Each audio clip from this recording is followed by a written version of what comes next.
Pirmdien zinātnes centrā Vīzium jau 11. reizi tika aizvadīta digitālo teicamnieku svētki. Šajā pasākumā ik gadu godina digitālā centra pulciņu centīgākos audzēkņus. Šogad tie ir 87 tehnoloģiju teicamnieki, no kuriem daži pamanījušies izpelnīties pat superteicamnieka titulu, ar izcilību absolvējot 2 pulciņus uzreiz.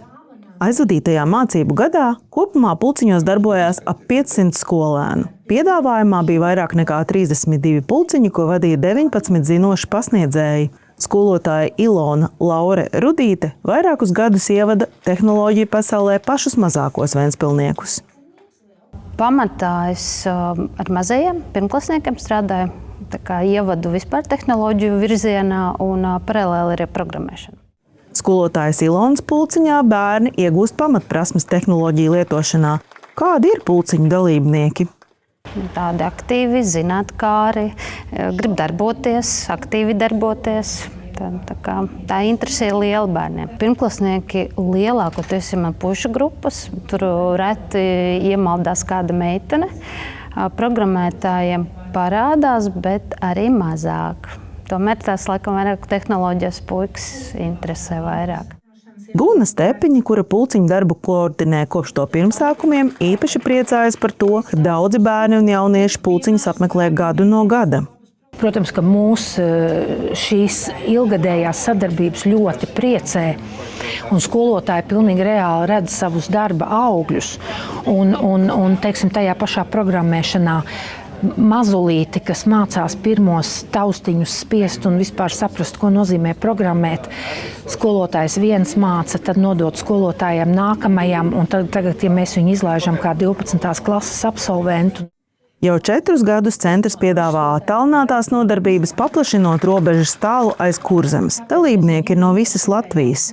Kā Covid laikā mēs attālināti bijām spiesti strādāt, tā mēs sapratām, ka mums ir labas iestrādes izveidots un labs saturs izveidots, un ka mēs varētu dāvāt to arī skolēniem citur Latvijā. Un skolēni izrādīja tādu interesi, un kāpēc ne, mēs tā darbojamies un strādājam.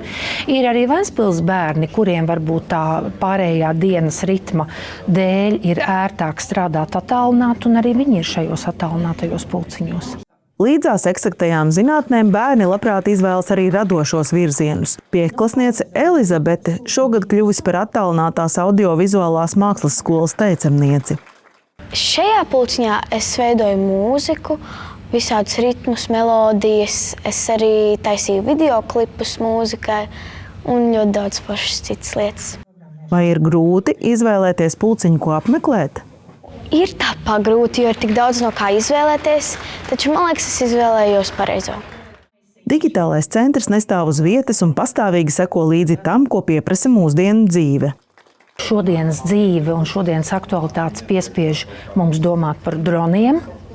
Dzīve tāda ir, kad mēs no droniem tikai filmēšanai un skaistu bildžu veidošanai. Mums ir droni jāmācās arī, kā vadīt civilai drošībai un tā tālāk.